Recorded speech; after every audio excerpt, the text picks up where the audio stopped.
بسم اللہ الرحمن الرحیم۔ السلام علیکم ڈیئر اسٹوڈنٹس، امید ہے آپ لوگ ٹھیک ہوں گے اور آپ لوگوں کی زندگی خوشیوں کے ساتھ گزر رہی ہوگی۔ تو آج بڑھتے ہیں مزید اشعار کی تشریح کی طرف، اور یہ غزل کس کا ہے؟ یہ غزل لکھی ہوئی ہے احمد ندیم قاسمی نے۔ تو دو اشعار کی تشریح الحمدللہ یہ کر چکا تھا، اور ابھی مزید شعر نمبر 3 کی طرف ہم بڑھیں گے۔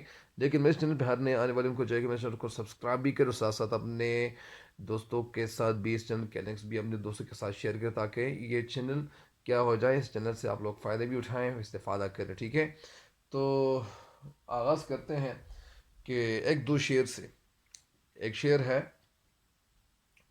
تیرے حسن پہ تعریف و بھری کتاب لکھ دیتا، تیرے حسن پہ تعریف و بھری کتاب لکھ دیتا، کاش کہ تیری وفا تیرے حسن کی برابر ہوتی، کاش کہ تیری وفا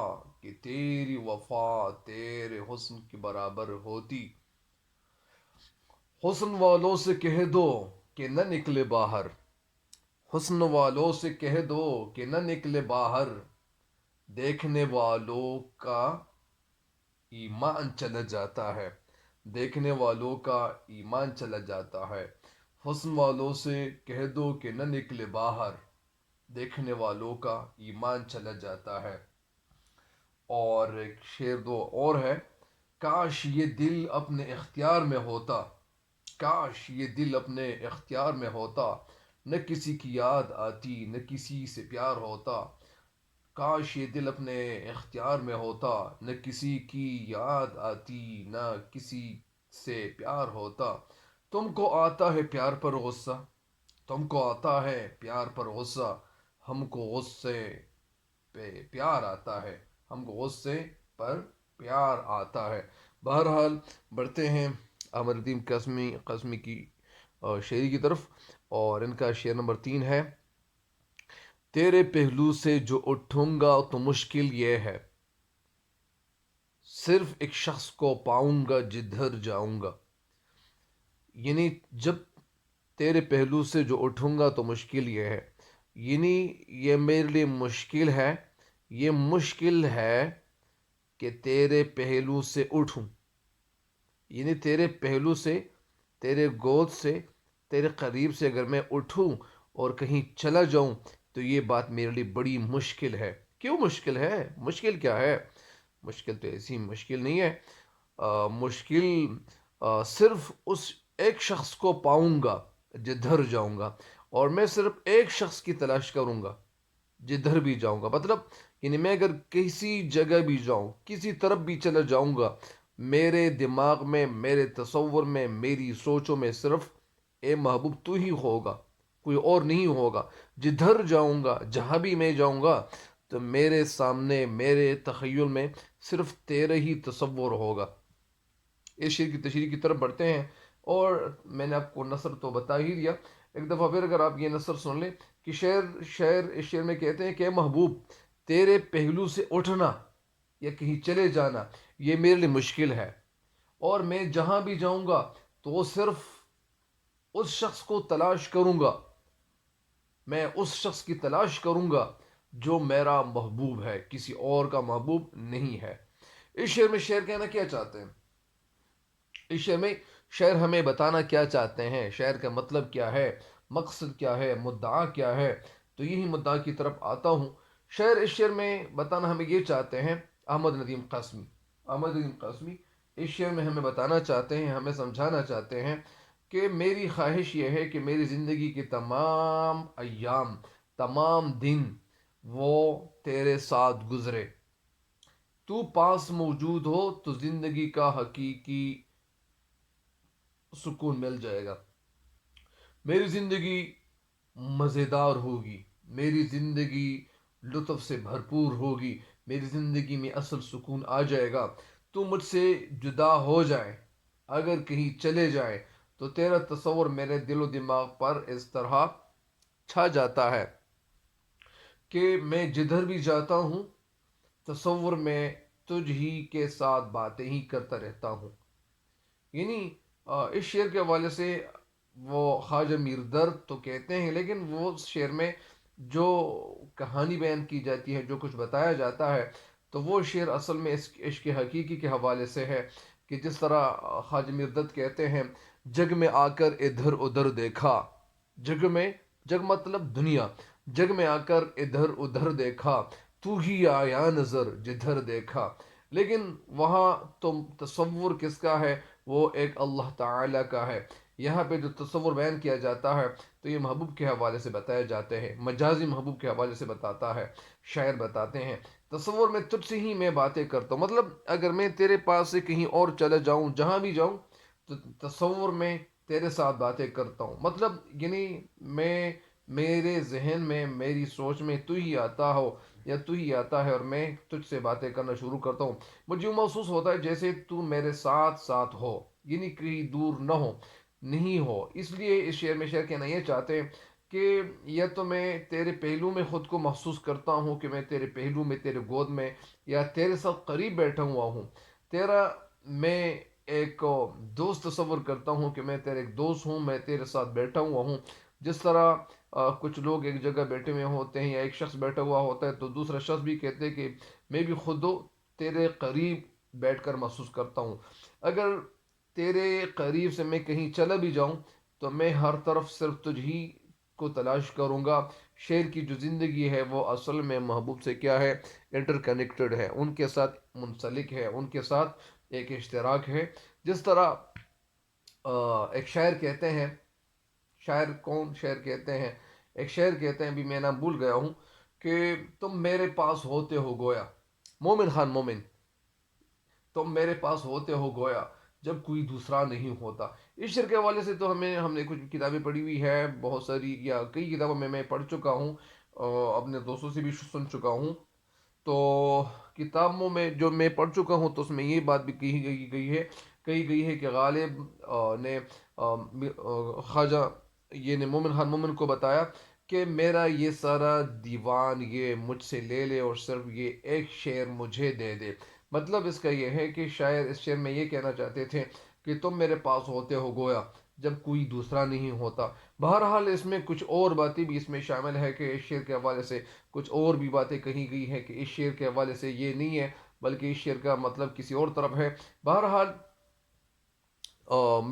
غالب کا مطلب یعنی جو کتاب میں پڑھ چکا ہوں اس میں یہی مطلب بتایا گیا ہے، لیکن یہ بہت ساری باتیں ہو سکتی ہے. اچھا، اس شعر کی تشریح مکمل ہو گئی ہے، اگلے شعر کی تشریح کی طرف بڑھتے ہیں. اگلا شعر کیا ہے؟ اگلا شعر کیا ہے؟ اچھا، تو اگلے شعر کی طرف بڑھتے ہیں کہ اگلا شعر کیا ہے، اس کی تشریح کیا ہے، کیا ہونی چاہیے اور کیا نہیں ہونی چاہیے. ٹھیک ہے، تو اگلا شعر ہے: اب تیرے شہر میں آؤں گا مسافر کی طرح، اب تیرے شہر میں آؤں گا مسافر کی طرح، سایہ ابر کی مانند میں گزر جاؤں گا. اب تیرے شہر میں آؤں گا مسافر کی طرح، میں مسافر کی طرح اب تیرے شہر میں آؤں گا.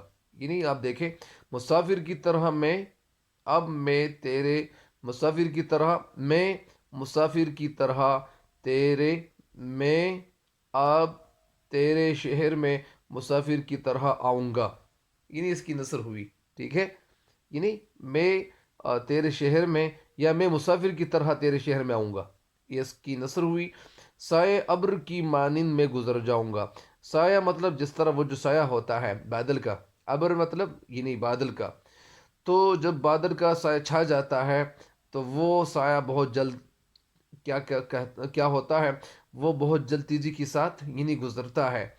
تو سایہ ابر کی مانند میں گزر جاؤں گا، یعنی جس طرح بادل کا سایہ وہ ایک جگہ سے وہ شروع ہوتا ہے، وہ بہت تیزی کے ساتھ وہ ہمیں اگر کبھی کبھار دکھائی بھی دیتا ہے، کبھی کبھار تیزی کے ساتھ وہ گزرتا ہے. تو اسی وجہ سے شعر کہتے ہیں کہ میں سایہ ابر کی طرح، یعنی جو بادل جس طرح وہ تیزی کے ساتھ گزرتے ہیں تو اسی طرح میں بھی یہاں سے گزروں گا.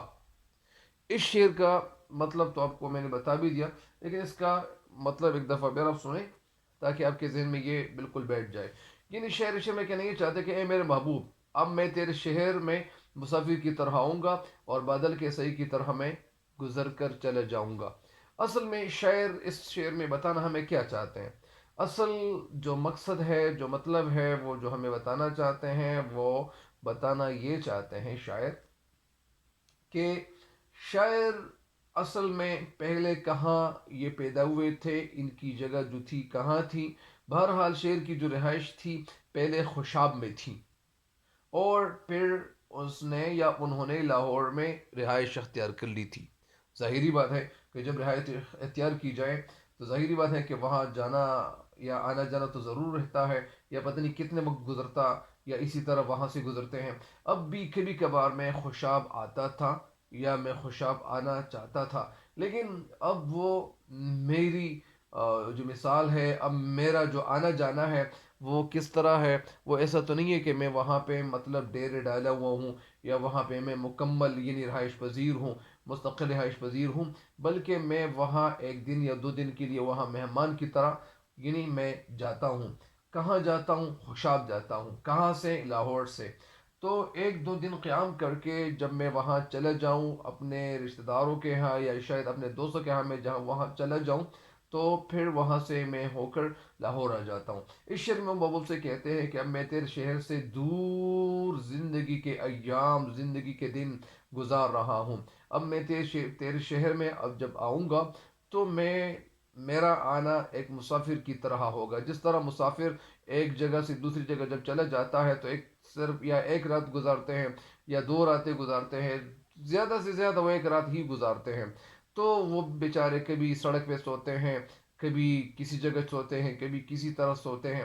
بہرحال اس شعر کے حوالے سے اگر میں یہاں پہ تھوڑا سا میں سٹاپ کروں، رک جاؤں، یعنی اب میں تیرے شہر میں آؤں گا تو کسی مسافر کی طرح آؤں گا. اس شعر کے ساتھ مجھے ایک شعر یاد آیا کہ فٹ پاتھ پہ بھی سونے ندیہ تیرے شہر کے عزت داروں نے. فٹ پاتھ پہ بھی سونے ندیہ تیرے شہر کے عزت داروں نے. کتنی دور سے ہم آئے تھے ایک رات بسر کرنے کے لیے. کتنی دور سے ہم آئے تھے ایک رات بسر کرنے کے لیے. یہ شعر اور اس شعر کے ساتھ یعنی اتنا تعلق تو نہیں ہے، لیکن اس کے باوجود تھوڑا بہت تعلق مجھے تھوڑا سا دکھائی دیا. یعنی شعر کا حوالہ جو تھا، تو اس شعر کو بھی کبھی کبھار اگر آپ لکھنا چاہیں تو لکھ سکتے ہیں. ساتھ ساتھ یعنی مسافر کسی مقام پر مختصر قیام کر کے چلا جاتا ہے، مطلب یعنی یہ شعر جو میں نے آپ کو سنا دیا تو یہ شعر بھی اس کے ساتھ انٹر کنیکٹڈ ہو سکتا ہے. مسافر کسی مقام پر مختصر قیام کر کے یا مختصر ٹھہراؤ کر کے وہاں کیا کرتے ہیں، وہاں وہ چلا جاتا ہے. میں بھی تیرے شہر میں اسی طرح آؤں گا جس طرح بادل آسمان میں تیزی کے ساتھ گزرتے ہیں. اسی طرح جب بادل گزر جائیں تو لوگوں کے لیے پھر کیا ہوتا ہے، یعنی وہ جو دھوپ ہوتا ہے تو دھوپ کی سختی جو ہوتی ہے تو پھر وہ کم ہو جاتی ہے. ظاہری بات ہے کہ اگر یہ دھوپ مطلب یہ نہیں کہ گرمی کے موسم میں آ جائے تو وہ دھوپ اچھا نہیں ہوتا، کبھی کبھار اچھا بھی ہوتا ہے کیونکہ بادل جب گزر رہے ہوتے ہیں تو کبھی کبھار گرمی میں اضافہ بھی ہوتا ہے، دھوپ میں بھی اضافہ ہوتا ہے. بہرحال سردی کے موسم میں تو پھر سردی میں مزید اضافہ ہوتا ہے. بہرحال پھر بادلوں کا سایہ جب چلا جاتا ہے، میں بھی تیرے شہر میں اسی طرح آؤں گا. شاعر نے اپنی جو آمد ہے یا شاعر کا جو آنا ہے، جو ارادہ تھا، تو وہ کیا تھا؟ بادلوں کے سائے سے یہاں انہوں نے تشبیہ دی ہوئی ہے. تشبیہ کسی چیز کو کسی چیز کی طرح قرار دینا، اسے کیا کہتے ہیں؟ تشبیہ ہی کہتے ہیں. یہاں ایک شعر تو شعر میں آپ کے سامنے عرض کر لوں کہ شعر کے ساتھ جو ریلیٹڈ اشعار ہے، اور ریلیٹڈ اشعار کیا ہے، کیسے ہیں، آپ لوگ اس کے ساتھ یعنی یہ اس کے ساتھ لگا سکتے ہیں، اس کے ساتھ یعنی مطلب انٹر کنیکٹڈ ہو سکتے ہیں. جس طرح ایک شعر ہے کہ فضائے گنج چمن میں ہمیں تلاش نہ کر. فضائے گنج چمن میں ہمیں تلاش نہ کر. مسافروں کے ٹھکانے بدلتے رہتے ہیں. مسافروں کے ٹھکانے بدلتے رہتے ہیں. اور ایک شعر اور ہے، ریت کے بت کی طرح تجھ سے ہوئے ہیں رخصت. ریت کے بت کی طرح تجھ سے ہوئے ہیں رخصت. گھر کہاں پہنچے ہواؤں میں بکھر آئے ہیں. گھر کہاں پہنچے، گھر کہاں پہنچے ہواؤں میں بکھر آئے ہیں.